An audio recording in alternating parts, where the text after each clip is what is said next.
ಯತೋ ಜನ್ಮಾದ್ಯಸ್ಯ ಶ್ರುತಿಸುನಯಮಾನೈಕವಿಷಯಾತ್ ಸ್ವತಂತ್ರಸ್ತಂತ್ರಜ್ಞೋ ಗುರುರಪಿ ಗುರೋರ್ಯಶ್ಚ ಜಗತಾಂ ವಿಮೂಢಾ ಯತ್ತತ್ವಂ ಪ್ರಕಟಮಿಹ ವೇತ್ತುಂ ಸುಮನಸೋ ಮುಕುಂದಂ ಧ್ಯಾಯಾಮಾಪಹತ ಗುಹಕಂ तं ಸ್ವಮಹಸಾ ಸರ್ವವಿಘ್ನಃ ಪ್ರಶಮನಂ ಸರ್ವಸಿದ್ಧಿಕರಂ ಪರಂ ಸರ್ವಜೀವಪ್ರಣೇತಾರಂ ವಂದೇ ವಿಜಯತಂ ಹರಿಂ ಕರೋತು ಮಮ ಕಲ್ಯಾಣಂ ಹರಿರ್ಹಯಮುಖಾವಿದಃ ಗುರುಶ್ಚ ಮಧ್ವನಾಮಾ ಮೇ ವರದೋಸ್ತು ನಿರಂತರಂ ವಾಣಿತೆ ಕರವಣ್ಯಂಬ ಚರಣೋ ಹೃದಿ ಸರ್ವದಾ ಮಧ್ವಾಕ್ಯ ಸರಣೀರ್ಭೂಯಾತ್ ಶ್ರೀಮದಾಚಾರ್ಯ ಭಾವಗ ಸಮಾಶ್ರಯೇ ಗುರುಂ ಭಕ್ತ್ಯಾ ಮಹಾವಿಶ್ವಾಸಪೂರ್ವಕಂ ನಿಕ್ಷಿಪೇ ಸರ್ವಭಾರಾಂಶ್ಚ ಗುರೋ ಶ್ರೀ ಪಾದಪಂಕಜೇ. ಸುತಾಚಾರ್ಯರು ಶೌನಕಾದಿಗಳಿಗೆ ಪ್ರಯಾಗದ ಮಹಿತ್ಮೆಯನ್ನ, ಅದರಲ್ಲೂ 8 ರೂಪಗಳು ಮಾಧವನ ರೂಪಗಳ ಬಗ್ಗೆ ತಿಳಿಸ್ತಾ ಇದ್ದಾರೆ. ಇವತ್ತು 2ನೇ ಮಾಧವನ ರೂಪ ಚಕ್ರಮಾಧವ ಅಂತ ಅವನನ್ನ ಕರೀತಾರೆ. ಕ್ಷೇತ್ರಸ್ಯ ಅಗ್ನೇ ದಿಗ್ಭಾಗೆ ವನ್ಯಾಶ್ರಮ ಸಮೀಪತಃ ಚತುರ್ಭುಜ ಚಕ್ರಧಾರಿ ವರ್ತತೆ ಚಕ್ರಮಾಧವ. ಸುತಾಚಾರ್ಯರು ಹೇಳುವಂಥ ಮಾತು. ನೀವು ನಿನ್ನೆ ದಿವಸ ಶಂಕಮಾಧವನ ಬಗ್ಗೆ ಕಥೆ ಕೇಳಿದ್ದೀರಿ. ಇವತ್ತು ಚಕ್ರಮಾಧವನ ಬಗ್ಗೆ ಹೇಳ್ತೀನಿ ಕೇಳಿ. ಆಗ್ನೇಯ ದಿಕ್ಕಿನಲ್ಲಿ, ಪ್ರಯಾಗದಲ್ಲಿ ಆಗ್ನೇಯ ದಿಕ್ಕಿನಲ್ಲಿ ಅಗ್ನಿ ಆಶ್ರಮ ಇದೆ. ಅಲ್ಲಿ ಚಕ್ರಮಾಧವ ಅಂತ ಭಗವಂತನ ರೂಪ ಇದೆ. ಇವನು ಚತುರ್ಭುಜನಾಗಿರುವಂಥವನು, ಚಕ್ರಧಾರಿಯಾಗಿದ್ದಾನೆ. ನಿತ್ಯ ಪ್ರಯಾಗದಲ್ಲಿ ವಾಸ ಮಾಡುವಂಥ ಭಕ್ತರು ಅಂತ ಯಾರು ಬರ್ತಾರಲ್ಲ ದರ್ಶನ ಮಾಡೋರಿಗೆ, ಅವನು ಈ ಭಕ್ತರಿಗೆ ಬರುವಂಥ ಆಪತ್ತುಗಳು ಅಂತೇನಿದ್ದಾವಲ್ಲ ಅವನ್ನೆಲ್ಲವನ್ನು ತನ್ನ ಚಕ್ರದಿಂದ ಕತ್ತರಿಸಿ ಹಾಕ್ತಾನೆ, ನಿವಾರಿಸ್ತಾನೆ. ಆದ್ದರಿಂದ ಅವನನ್ನ ಚಕ್ರಮಾಧವ ಅಂತ ಕರೀತಾರೆ. ಈ ಭಗವಂತನ ಈ ಚಕ್ರದಿಂದ ಈ ಕ್ಷೇತ್ರವನ್ನ ರಕ್ಷಣೆ ಮಾಡ್ತಾನೆ. ಅಂದ್ರೆ ಭಗವಂತನ ಆ ಪ್ರಯಾಗ ಕ್ಷೇತ್ರ ಏನಿದೆ ಅಲ್ಲ, ಚಕ್ರದಿಂದ ಸಂರಕ್ಷಣೆ ಮಾಡುವಂಥದ್ದು.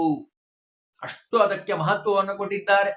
ಅದರಲ್ಲೂ ಈ ಯಾತ್ರಿಕರೇನ್ ಬರ್ತಾರಲ್ಲ ಅವರಿಗೆ ನಾನಾ ವಿಧವಾದ ವಿಘ್ನಗಳನ್ನು ಉಂಟು ಮಾಡುವಂಥವ್ರು, ತೀರ್ಥದ ನಿಂದನೆ ಮಾಡುವಂಥವ್ರು ಅಂತ ಯಾರು ಕೆಲವರೆಲ್ಲ ಮಾಡ್ತಾರೆ. ಅಲ್ಯಾಕೆ ಹೋಗ್ತಿರ್ ಬಿಡ್ರಿ, ಅಲ್ಲಿ ಹೋಗೋ ಅವಶ್ಯಕತೆ ಇಲ್ಲ ಅಂತ ಹಿಂಗ್ ನಿಂದನೆ ಮಾಡುವಂಥವ್ರು, ಆ ಹೋಗೋರಿಗೆ ಕಲ್ಲು ಹಾಕುವಂಥವ್ರು, ಕೆಲವರೆಲ್ಲ ಹಂಗ್ ಮಾಡಿ ಅವರನ್ನ ನಿಂದನೆ ಮಾಡಿ ಓಡಿಸ್ತಾರೆ. ಅಂಥವರು ಆ ಬಂದಂತಹ ಸಂದರ್ಭದಲ್ಲಿ ಅವರನ್ನ ಹೊಡೆದು ಓಡಿಸುವಂತಹ ಕೆಲಸವನ್ನ ಭಗವಂತ ಮಾಡ್ತಾ ಇದ್ದಾನೆ. ಯಾರು ಈ ಚಕ್ರಮಾಧವನನ್ನ ಪೂಜಾ ಮಾಡಿ ಭಗವಂತನ ಆರಾಧನೆಯನ್ನ ಮಾಡಿ ದೇವತೆಗಳಿಗೆ ಪಿತೃಗಳಿಗೆ ತರ್ಪಣವನ್ನ ಕೊಡ್ತಾರೋ, ಅದರಲ್ಲೂ ಅಗ್ನಿಯ ಸಂಪರ್ಕ ಇರುವಂತಹ ಈ ಚಕ್ರಮಾಧವನ ಪೂಜಾ ಸಾಧನಗಳಿಂದ ಪೂಜೆಯನ್ನು ಮಾಡ್ತಾರೋ, ಸ್ತೋತ್ರ ಮಾಡ್ತಾರೋ, ಅವರಿಗೆ ನಿಶ್ಚಿತವಾದ ಈ ಚಕ್ರ ಮಾಧವನ ಒಂದು ಪುಣ್ಯ, ಅವನ ಅನುಗ್ರಹ ಅವರಿಗೆ ದೊರೆಯುವಂಥದ್ದಪ್ಪ. ಅದಕ್ಕೆ ಹೇಳ್ತಾರೆ, ಕೃಷ್ಣೋ ವಿಷ್ಣು ಜಗನ್ನಾಥ ಭಗವಂತಶ್ಚಕ್ರಮಾಧವ ಸೇವಿತುಂ ತ್ವಾಂ ವಯಂ ಯಾತಾಹ. ಎಷ್ಟೆಲ್ಲ ಸ್ತೋತ್ರ ಮಾಡ್ತಾರೆ ನೋಡಿ.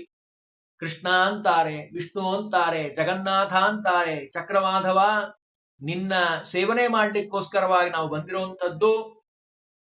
ನಮ್ಮ ಮೇಲೆ ವಿಶೇಷವಾಗಿ ಅನುಗ್ರಹವನ್ನ ಮಾಡು ಅಂತ ಕೇಳಿಕೊಂಡಾಗ ಚಕ್ರಮಾಧವ ಉತ್ತರವನ್ನ ಕೊಡ್ತಾನೆ. ಆಯ್ತಪ್ಪ, ನೀವೆಲ್ಲ ಬಂದಿದ್ದೀರಲ್ಲ, ನಿಮಗೆ ಹೇಳ್ತೀನಿ ಕೇಳಿ, ನೀವಿಲ್ಲೇ ಇರ್ರಿ, ನಾನು ಹೇಳಿದಂತಹ ಮಾತನ್ನ ನಡೆಸ್ರಿ ಅಂತಾನೆ ಭಗವಂತ. ಏನ್ ಹೇಳಿದ್ದಾನೆ ಭಗವಂತ? 14 ಲೋಕಗಳಲ್ಲಿ ನೀವು ಪ್ರಸಿದ್ಧರಾಗ್ತೀರಿ, ನನ್ನ ಮಾತನ್ನ ನೀವು ನಡೆಸಿದ್ದೇ ಆದ್ರೆ. ನನ್ನ ಉಪಾಸನೆ ಮಾಡೋಂಥವ್ರಿಗೆ ಎಲ್ಲ ಮನೋರಥಗಳನ್ನ ಪೂರ್ಣ ಮಾಡ್ತೀನಿ ನಾನು. ಭಕ್ತರ ಅಭಿಷ್ಟವನ್ನ ಕೊಡೋಂಥವ್ನು ನಾನು. ನನ್ನ ದರ್ಶನಕ್ಕೆ ಯಾರ್ಯಾರು ಬರ್ತಿರೋ ಆ ಯಾತ್ರಿಕರಿಗೆ ಎಲ್ಲ ಸುಖವನ್ನ ನೀಡುವಂಥವನು, ಇಷ್ಟಾರ್ಥಗಳನ್ನ ಪೂರ್ಣ ಮಾಡುವಂಥವನು ಅಂತ ಹೇಳಿ ಆ ದೇವತೆಗಳಿಗೆ ಅನುಗ್ರಹವನ್ನ ಮಾಡಿದ್ದಾನೆ ಭಗವಂತ. ಅದನ್ನೆಲ್ಲ ಹೇಳ್ತಾರೆ. ಯಾರು ಯಾತ್ರಿಕರಾಗಿ ಬರ್ತಾರೋ ತೇಪ್ಯ ಪ್ರಸನ್ನೀಭವತ, ಪ್ರಸನ್ನನಾಗಿ ಭಗವಂತ ಅನುಗ್ರಹವನ್ನ ಮಾಡ್ತಾನೆ ಈ ರೂಪದಿಂದ. ಚಕ್ರಮಾಧವ ಹೇಳುವಂಥದ್ದು ಸಂತೋಷ ಆಯ್ತು ಎಲ್ಲ ಋಷಿಗಳಿಗೆ. ಎಲ್ಲ ಭಗವಂತನ ಮಹಿಮೆಯನ್ನ ಹೇಳ್ತಾ ಇದ್ದಾರೆ. ಸುತೌವಾಚ ತಸ್ಮಾದೇತತ್ರ ಸಮಾಯಂತಿ ಪೂಜಯಂತಿ ಚ ಮಾಧವಂ ಗೃಹ್ಣಂತಿ ಚ ನಮಸ್ಯಂತಿ ತೇಷಾಂ ನೋಡಿ, ಎಲ್ಲವ ಸಕಲ ಪ್ರದಾಹ, ಎಲ್ಲವನ್ನ ಕೊಡ್ತಾನಂತೆ ಭಗವಂತ. ಆ ಮಾಧವನನ್ನ ಪೂಜಾ ಮಾಡೋದ್ರಿಂದ, ಹೊಗಳೋರಿಗೆ ನಮಸ್ಕಾರ ಮಾಡೋದ್ರಿಂದ ಎಲ್ಲವೂ ದೊರೀತಾ ಇದೆ. ಇನ್ನು ದಕ್ಷಿಣದ ದಿಕ್ಕು ಅಂದ್ರೆ ಯಮದೇವರ ದಿಕ್ಕು ಅಂತ ಅದನ್ನು ಕರೀತಾರೆ. ಆ ದಿಕ್ಕಿನಲ್ಲಿ ಗದಾಮಾಧವ ಅಂತ ಒಂದು ರೂಪ ಇದೆ, ಅದರ ಬಗ್ಗೆ ಹೇಳಿ ಅಂತ ಕೇಳ್ತಾರೆ. ಎಷ್ಟು ಚೆನ್ನಾಗಿ ಹೇಳ್ತಾರೆ ನೋಡಿ. ವಕ್ಷ್ಯಂ ಯಥಾ ಮುನಿಶ್ರೇಷ್ಠ ಕ್ಷೇತ್ರಂ ಯಾಮೈ ಯಾಮಾಂತಿಕೆ, ಯಮದೇವರ ದಿಕ್ಕಾಗಿರುವಂಥದ್ದು. ಗದಾಮಾಧವ ಮಾಸ್ತೆ ಹರಿಹಿ ಪೀಠೆ ತೃತೀಯಕೆ, ಮೂರನೇ ರೂಪ ಗದಾಮಾಧವ ಅಂತ ಅವನನ್ನು ಕರೀತಾರೆ. ಈ ಗದಾಮಾಧವ ಮೂರನೇ ಹರಿಪೀಠವಾಗಿರುವಂಥದ್ದು. ಇವನ ಮನಸ್ಸಿಗೆ ಖೇದವನ್ನುಂಟು ಮಾಡುವಂತಹ ದುಷ್ಟ ಪ್ರವೃತ್ತಿ ಉಳ್ಳಂತಹ ಕೆಲವರು ಪೂಜಾ ಮಾಡಬೇಕು ಅಂತ ಹೊರಟಿರ್ತಾರೆ, ಪಾಠ ಮಾಡಬೇಕು ಅಂತಾರೆ, ಅಧ್ಯಯನ ಮಾಡಬೇಕು ಅಂತಾರೆ, ಜಪ ಮಾಡಬೇಕು ಅಂತಾರೆ, ದಾನ ಮಾಡಬೇಕು ಅಂತಾರೆ, ಹೋಮ ಯಜ್ಞಗಳನ್ನ ಮಾಡಬೇಕು ಅಂತಾರೆ. ಮಾಡೋರಿಗೆ ತೊಂದರೆ ಕೊಡುವಂಥವ್ರು ಬಹಳ ಜನ ಇದ್ದಾರೆ. ತಾವಂತೂ ಮಾಡೋದಿಲ್ಲ, ಮಾಡೋರಿಗೆ ತೊಂದರೆ ಮಾಡುವಂಥದ್ದು. ಜೋರಾಗಿ ಟಿವಿ ಹಾಕ್ಬಿಡೋದು, ಜೋರಾಗಿ ಹರಟೆ ಹೊಡೆಯೋದು, ಜೋರಾಗಿ ಮಾತಾಡೋದು, ಲೌಕಿಕ ವಿಷಯಗಳನ್ನು ಹೇಳೋದು, ಹಿಂಗೆಲ್ಲ ಮಾಡೋಂಥವ್ರು ಅಂತ ಯಾರಿದ್ದಾರೋ, ಖೇದವನ್ನು ಉಂಟು ಮಾಡುವಂಥವ್ರು, ಅವರಿಗೆ ಗದೆಯಿಂದ ಅವನು ಅವರಿಗೆ ವ್ಯವಸ್ಥೆಯನ್ನ ಮಾಡ್ತಾನಂತ ಭಗವಂತ. ಅದಕ್ಕೆ ಅವರಿಗೆ ಗದಾಮಾಧವ ಅಂತ ಕರೀತಾರೆ.